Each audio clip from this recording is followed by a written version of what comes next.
Kirk Douglas is regarded as one of the greatest American film legends of all time. For over 6 decades, this Hollywood giant has lit up movie screens with a driving talent and emotional intensity like no other star before or since. He is an actor with a high level of great intelligence. Sit down. Kirk's tough persona is legendary. In his autobiography, he said he always played real sons of bitches. Yet he also possesses a vulnerability that makes him appealing to all audiences. It's this vulnerability that makes his characters, no matter how tough or ruthless they may appear on the surface, seem real and genuine, not one-dimensional. It takes a brave actor to show the humanity underneath, and I've always found Kirk Douglas to be an actor of immense bravery. Watching his films, it made me fall in love with those tough yet vulnerable characters that he's portrayed. A prime example of this is Douglas's portrayal of a cynical newspaperman in Billy Wilder's Ace in the Hole, made in 1951. Here he plays an ambitious reporter who deliberately delays the rescue of a man trapped in a mine cave-in. He does this so he can milk the story for headlines, only to find himself sickened by his own corrupt ambition. Sure, everybody else got the story, only it's the wrong story. Shut up, I said! Leo Mendoza didn't die. He was murdered. In The Bad and the Beautiful, made in 1952 and directed by Vincent Minnelli, Kirk plays a producer who manipulates everyone to get to the top, only to reveal later to Lana Turner his true insecurities. Get that look off your face! Who gave you the right to dig into me and turn me inside out and decide what I'm like? How do you know how I feel about you, how deep it goes? Maybe I don't want anybody to own me, you or anybody. Get out! Get out! Get out! Then there's my all-time favorite, Kirk's mesmerizing performance as tortured painter Vincent van Gogh in Lust for Life, one of his 3 Oscar-nominated performances. Here, Douglas fully captures the artist's inner torments with an intensity matched by no other actor. At the beginning of his film career, Kirk usually played characters who were soft or morally corrupt, such as his role as Barbara Stanwyck's weak husband in The Strange Love of Martha Ivors, which was directed by Louis Milestone. I'll ring for some coffee for you. No, thank you. I'll have another drink. Walter.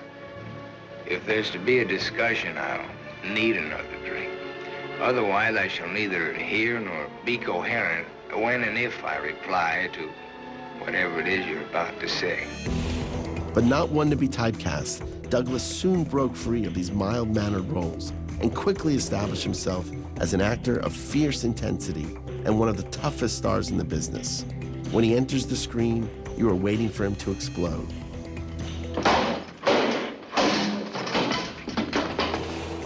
Kirk Douglas could also be tough off-screen.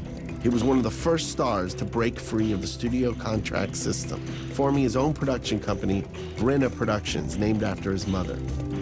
I was amazed when he told me he once had Stanley Kubrick under personal contract.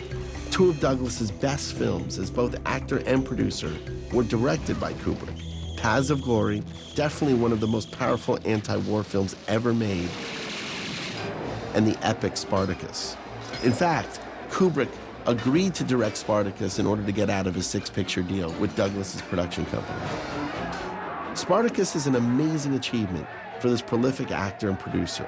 In an era when sword and sandal movies were being turned out by every major studio, usually with embarrassingly bad acting and overpowering special effects, Douglas produced a film that was grounded, about real human characters, their struggles for love, life, and freedom, while still providing a very impressive visual epic.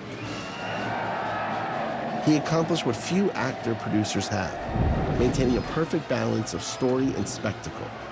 In Spartacus, the spectacle never interferes with or overshadows the human drama.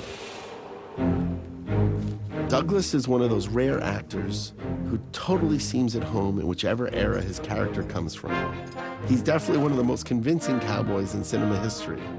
One of Douglas's personal favorites is Lonely or the Brave, directed by David Miller. Here, Kirk plays a rebellious cowboy who can't come to grips with changing times. struggling to hang on to a way of life sadly slipping away from him, and determined to live by his own personal code. During his long career, Kirk teamed up with actor Burt Lancaster in 7 films, beginning with I Walk Alone, directed by Byron Haskin. Their ability to play off each other in equal balance is a testament to both their talents and their star power. You come in the club now, Frankie, and see activity, people. But when I first opened, Frankie, there were nights when I didn't have 5 people in the club and 4 of them on the cuff. Too bad. Look, Frankie, building the club's been long and hard. If I'd come up to see you, some shutter-happy photographer would have taken a picture. Took a picture of me, front-facing profile. All it would take would be 1 picture. Now Turner of the famous Regent Club visits murderer friend. The next night, we'd be back to 5 people in the club. And 4 of them on the cuff.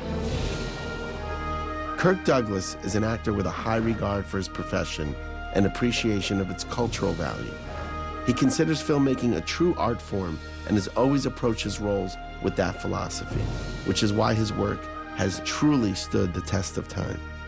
After I had the pleasure of meeting Kirk and photographing him, he wrote a letter to me saying, "If you let me be in a movie with Jackie Chan, I will kick his ass."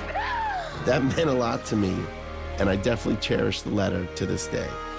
For Turner Classic Movies, I'm Brett Ratner.